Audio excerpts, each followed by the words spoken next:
Snow fell in slow, deliberate silence, each flake catching the pale light of a hidden moon, as if heaven itself meant to cover the land's wounds in white. The wagon ruts leading out of town were already vanishing beneath the drift, erasing the memory of where father and daughter had begged for shelter and been turned away. Nathaniel Boone walked with heavy steps, his white hair dusted with frost, his breath ragged clouds that lingered before vanishing into the night. His daughter, Chenoa, clutched her shawl tighter around her slender shoulders, the thin fabric no match for the storm, her beauty sharpened by cold and shadow. They were a picture of outcasts, too proud to collapse, too shamed to turn back. Every door had closed against them that evening. The preacher's wife, lips pursed as though holding vinegar on her tongue, had said, "We can't take in that girl. Folks talk." Even when Nathaniel dropped his voice to a whisper, pleading for her sake, the door had clicked shut like a coffin lid. The words still echoed in Chenoa's ears, each syllable a thorn. That girl. As though she were a stain rather than a daughter. As though her mere presence invited scandal. The whispers of town gossips had chased them down the street, sharper than the wind, until father and daughter were forced into the snow, exiles with no roof but the endless sky. Nathaniel's steps faltered. He pressed a hand to his chest, leaning for balance on the walking stick he had carved years ago, when his strength first began to betray him. Chenoa slid her arm beneath his, steadying him, her own body trembling from cold. "Just a little farther, Papa," she murmured, though the words felt hollow, for there was no farther that promised warmth. Each farmhouse, each cabin, each town door, they had all become walls. And she feared that if he fell, she could not lift him. Fear tasted like iron on her tongue. The snow deepened, swallowing their boots, clinging to the hems of their worn clothes. Chenoa's hair, black as raven wings, broke free of its pins, strands catching flakes that melted into icy threads against her cheeks. She thought of the wedding dress folded away in her trunk, once sewn with trembling hope, never worn at the altar. The groom had called it off with a single line delivered by his mother. "She is not fit to be a wife." That verdict, once spoken, had followed her everywhere, as if stitched into her very skin. Now, each step into the storm felt like walking deeper into exile. And then she saw him. A figure stood where the forest edge met the clearing, half shrouded by the blur of snowfall. At first she thought it a tree stripped of bark, for the man was bare to the waist, his skin bronzed even in the winter, his hair long and black, streaming with flakes that clung but did not melt. His arms rose and fell with the rhythm of labor, a great axe splitting wood, the sound sharp and sure against the muffled quiet of snow. Steam rose from his chest with each breath, as though the cold itself bent to his heat. He was an Apache, unmistakable in bearing and in the proud stillness between movements, a figure the town whispered of with fear and grudging respect. To Chenoa, he seemed carved from the land itself, immovable, untouchable. Nathaniel stiffened beside her, though not from cold. His eyes narrowed, wary, but he said nothing. Chenoa, caught between awe and unease, found her feet unwilling to move. The man paused, resting the axe against the block, and turned his gaze upon them. Even at distance, his eyes struck her. Dark, steady, unreadable. He said nothing, yet in his silence she felt more seen than she ever had beneath the judging eyes of the town. Heat flooded her cheeks, though the wind burned her skin with cold. The moment stretched, fragile as glass. Then Nathaniel tugged at her arm, his whisper hoarse. "Keep walking, girl." She obeyed, though her glance lingered over her shoulder. The Apache remained still, his gaze following them until the trees swallowed his figure. Yet the image seared itself into her mind. A man who could stand bare-chested in a blizzard and not bow. Strength made flesh, watching two figures bent beneath shame. The storm worsened, the sky lowering with heavy weight. Nathaniel stumbled, knees buckling. Chenoa cried out, catching him, snow spraying as they fell together into the drift. Her shawl slipped, exposing her arm to the bite of frost. She tried to lift him, but he groaned, breath shallow. Panic clawed at her throat. "Papa, please," she whispered, her voice breaking. Around them the wilderness pressed close, white and merciless, as though eager to swallow them whole. She pressed her cheek against his chest, listening for the heartbeat that had carried her through childhood. It fluttered weakly, like a bird trapped in a cage. Tears blurred her vision. All her life she had carried rejection like a stone, but to lose him here in silence, in snow, felt unbearable. She prayed without words, lips moving against his shoulder. Somewhere far off, the echo of the axe striking would carried on the wind. The sound was steady, powerful, as though reminding her that strength existed even when hope faltered. She closed her eyes, whispering into the storm. If there is mercy left in this world, let it find us now.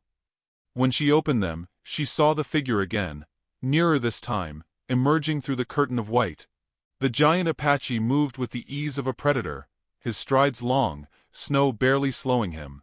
His chest glistened with frost, his dark hair whipped by wind, but his eyes, fixed upon her and her father, burned with something unreadable. He carried no weapon now, only his own presence, which seemed as formidable as any rifle. Each step drew him closer until the shadow of his form fell over them, blocking the wind for a moment, as though he alone had the power to bend the storm. Chenoa's breath caught. Fear wrestled with relief.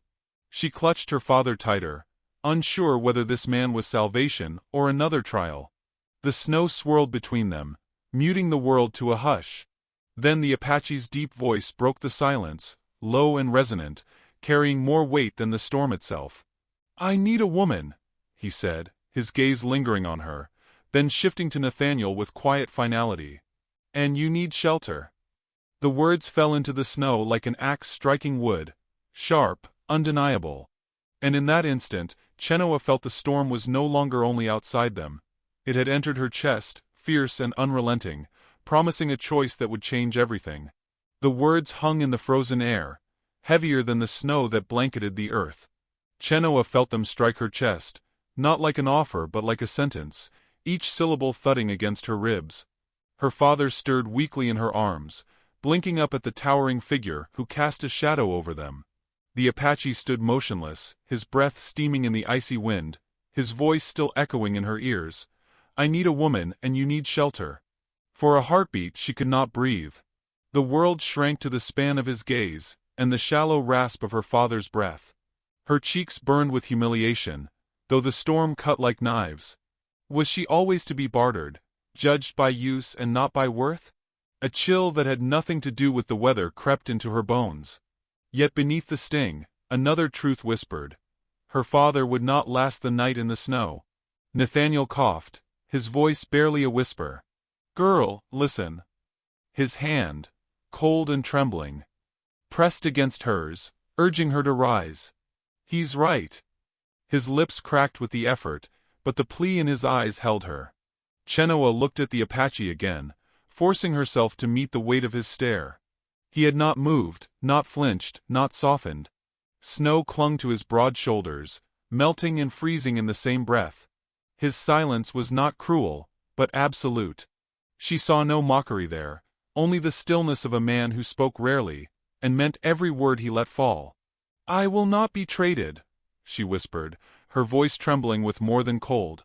She tightened her grip around her father, daring him, this stranger, to strike down her defiance. The man tilted his head, a faint movement, as if measuring her resolve. Then, in a voice low as distant thunder, he said, "Not traded. Chosen."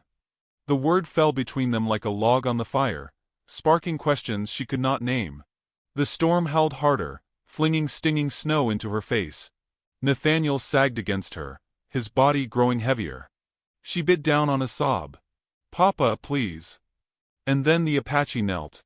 The snow hissed under his weight as he crouched beside them, closer than she wished, closer than she dared hope. His massive hand brushed the snow from her father's hair with a strange gentleness, his dark eyes steady on hers. "He will die here," he said simply. "You know this." Her lips trembled. She hated that he spoke the truth aloud, hated that she had no answer but silence. The tears she had fought all evening broke free, streaking hot against her frozen cheeks. She turned her face away, ashamed of her weakness. Without waiting for her consent, the Apache slid his arms beneath Nathaniel, lifting the frail body, as though it weighed no more than a sack of grain. Her father gave a weak cry, then fell limp against the man's chest, eyes closing in exhausted surrender. Chenoa stumbled to her feet, her legs nearly buckling from the sudden release of his weight. "Wait!" she cried, reaching out, torn between fury and fear. "Where are you taking him?" The Apache turned toward the forest, his deep voice cutting through the wind. "To fire. To life." He looked back at her, and though the snow blurred his features, she felt the command in his gaze. "Follow, if you wish him to see morning." Her pulse pounded.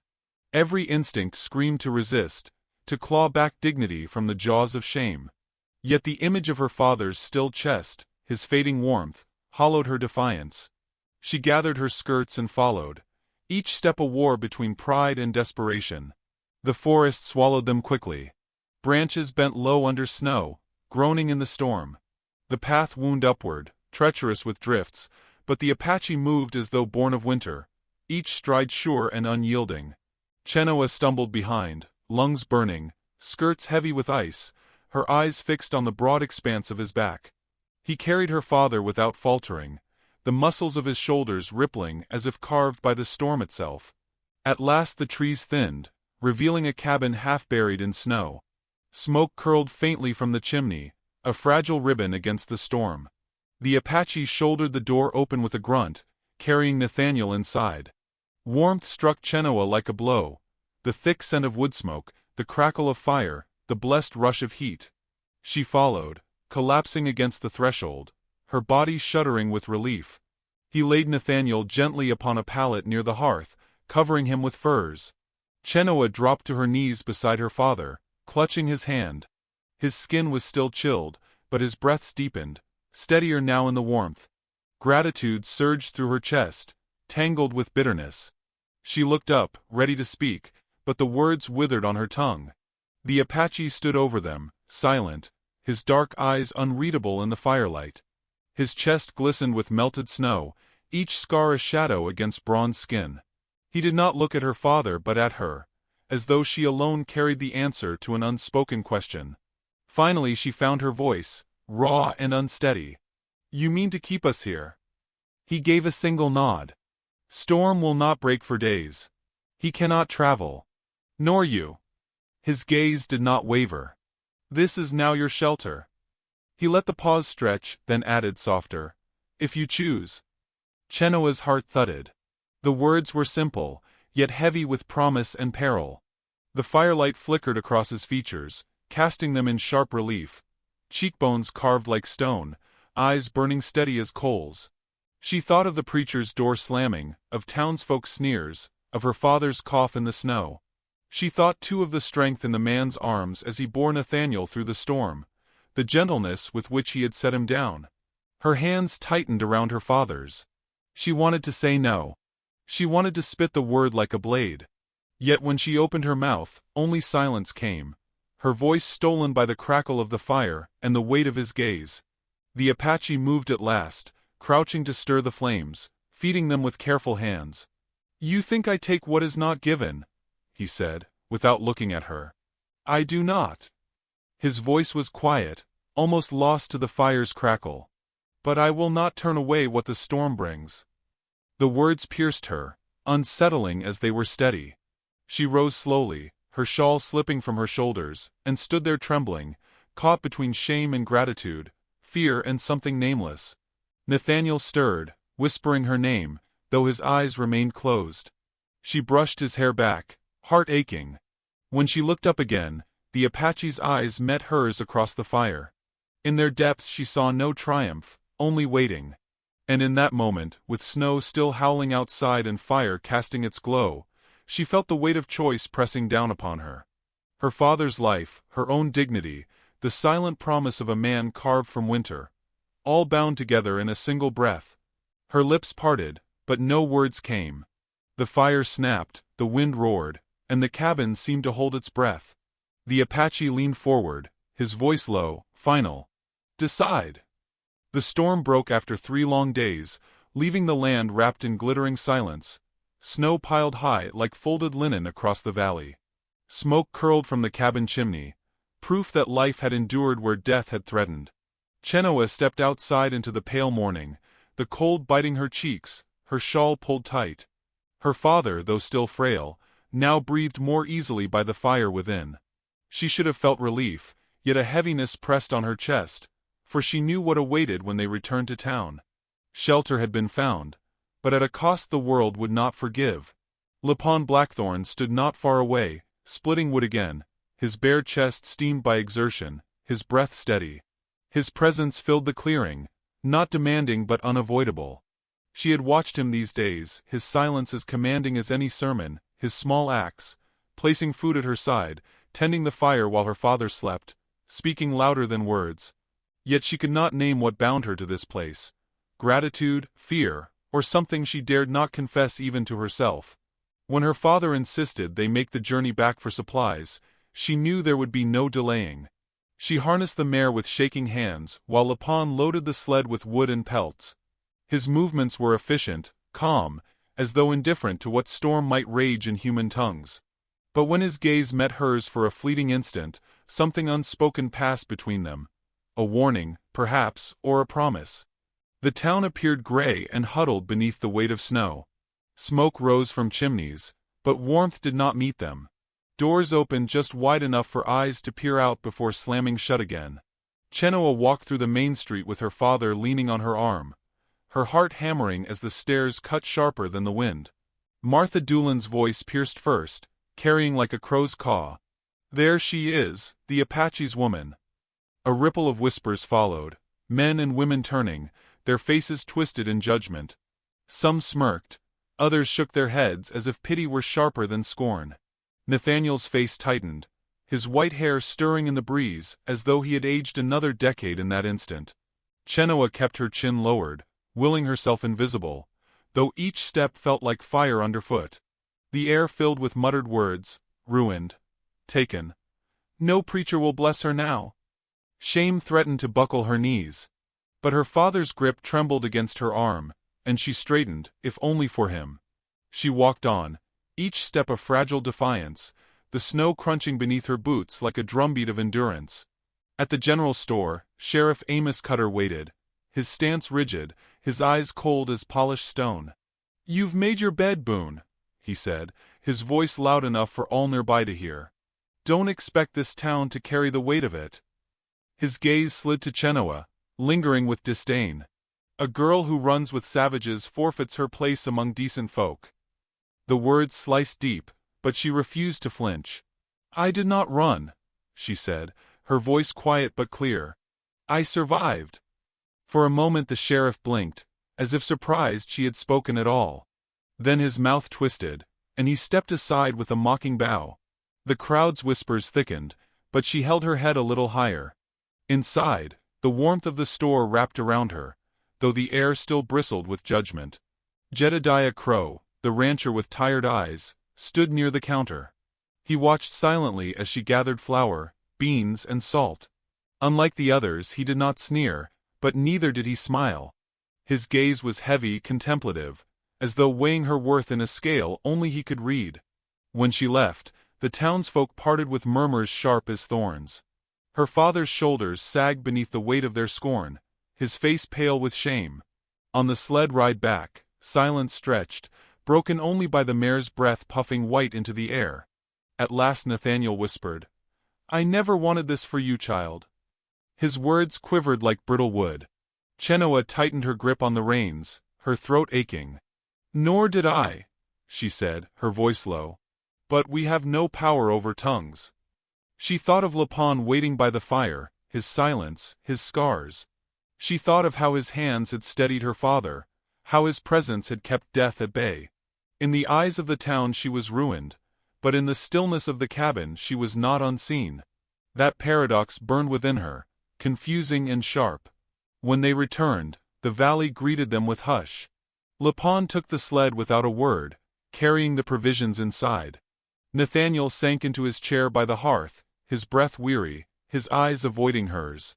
She stood in the doorway, snow melting from her boots, watching Lapon move about the cabin with deliberate care.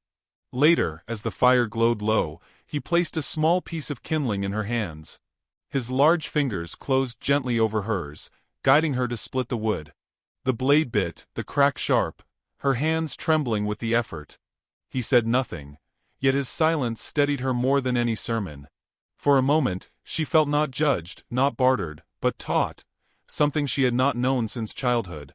That night as her father slept, she patched a tear in Lapon's buckskin shirt. Her fingers worked by firelight, lingering over the rough cloth. Each stitch felt like a confession she could not speak aloud. When he took it from her hands, his eyes met hers briefly. No words passed, but something shifted, fragile and irrevocable. Days bled into one another, whispers from town spreading like wildfire. Yet inside the cabin, silence deepened into a strange companionship. The snow still lay heavy, the air still bit cold, but the fire burned steady, tended by hands both strong and trembling. Still, the world did not forget. One evening, Sheriff Cutter appeared at the door, boots heavy on the threshold, his shadow long in the firelight. Nathaniel stirred uneasily, his face pale. Chenoa froze, her needle stilled mid-stitch. Lapon rose slowly, his height filling the room, his silence unbroken. "You think you can hide her here?" the sheriff said, his voice edged with steel. "You think this town will let such shame stand?" His hand hovered near his holster, though he did not yet draw. His eyes, narrowed and hard, flicked to Chenoa. "A girl who belongs to an Apache belongs nowhere." The words coiled in the air, venomous, demanding reply. Chenoa felt her chest tighten, her father's ragged breath behind her, Lapon's towering stillness before her. The fire crackled, the storm whispered against the shutters, and in that moment she knew the judgment of the town was no longer a distant shadow, but a storm breaking at their very door. The storm came sudden as a curse. One moment the valley lay hushed beneath pale skies, the next the wind howled like wolves unleashed, flinging white knives against the cabin walls. The shutters rattled, snow seeping through cracks as though the wilderness itself demanded entry. Chenoa hurried to seal the gaps with rags, her fingers stiff with cold, while Lapon heaped logs on the fire, the flames leaping high as though warring against the storm's fury. Nathaniel lay on his cot, his breath shallow, his face gray in the firelight, each gust outside seeming to carry him closer to the grave. Inside, the air thickened with dread. The storm's roar smothered every thought, yet within that chaos grew a strange intimacy. Each task became vital, fetching water, tending fire, grinding corn by dim lamplight. Lapon moved with quiet command, his silence shaping the room as firmly as his hands shaped wood. Chenoa followed his gestures, learning without words. Her every movement watched, corrected with the faintest touch. His presence unsettled her, yet steadied her too, like a hand pressed against a wound. Night deepened, the wind shrieking like lost souls. The cabin shuddered, snow piling high against the door. Nathaniel stirred fitfully, fever rising, his whispers half-delirious prayers. Chenoa sponged his brow, her tears falling unnoticed, her voice low and soothing though fear gnawed at her. When her strength faltered, Lapon was there, offering a gourd of water, steadying her with a look that said nothing and everything. At dawn, no light broke the storm. The world beyond the walls ceased to exist, erased by white and wind. Fire was their only sun, its glow painting the walls, flickering over faces worn by trial. Chenoa sat close, exhaustion carving shadows under her eyes. She watched Lapon's hands, large and scarred, braiding rawhide with patient precision. The quiet rhythm calmed her, though it stirred something unbidden in her chest, a longing for steadiness, for strength not her own. Later, while Nathaniel dozed in restless sleep, the roof groaned under the weight of snow. Lapon climbed to sweep it clear, and Chenoa followed with rope and lantern. The wind tore at her, near flinging her into the abyss, but his hand caught her wrist, pulling her against his chest. For a breathless instant, her face pressed against the heat of his skin, his heart beating strong beneath. The world narrowed to the space between them, storm raging but powerless. Then he released her, guiding her to safer ground, his eyes unreadable. When they descended, shaken but alive, she tended the fire while he repaired the latch. Their movements filled the silence with meaning. She felt her shame begin to shift, not erased but reshaped, as though in this crucible of snow dignity might be forged anew. That night the fever worsened. Nathaniel thrashed, gasping her name, his strength bleeding away like melted snow. Despair clawed at Chenoa. She clutched his hand, whispering pleas that rose like smoke. Then Lapon knelt beside her, his hand covering both hers and her father's. His voice was deep, rough with seldom use. "He fights. But he is tired." The words struck like stones, yet beneath them pulsed compassion. She turned, searching his eyes, and in their depths found no judgment, only shared burden. Hours passed. She drifted in and out of weary half-sleep, her head resting near the cot. She woke to the gentle tug of fingers in her hair. At first she thought it a dream, but when she raised her eyes she saw Lapon crouched behind her, braiding the loosened strands with quiet care. Each movement was deliberate, reverent, as though weaving dignity into the tangle. Her breath caught, her heart beating a rhythm she could not still. She did not speak, for words would have broken the fragile sanctity of that gesture. When he finished, he placed the braid over her shoulder, his hand lingering a moment before withdrawing. Their eyes met in the hush, firelight flickering between them. Something shifted in that gaze, something unnamed yet undeniable. For the first time, she did not feel bartered or shamed, but seen. By morning the storm began to wane, its rage spent. The world outside lay buried in silence, snow drifts high as rooftops. Yet inside, another storm brewed. Nathaniel's strength failed, his breath slowing. He opened his eyes briefly, finding hers. His lips moved, voice faint as wind through leaves. "Child, choose dignity. Not shame. Do not let them tell you what you are." His hand tightened once, then loosened, falling still. Chenoa bent over him, tears slipping soundless down her face. Grief pressed heavy, yet his words took root in her chest like seeds buried in winter soil. She felt Lapon's shadow beside her, silent, steady. He lifted Nathaniel's frail body in his arms, carrying him outside into the dawn. Snow gleamed pink with sunrise, the valley hushed as though in mourning.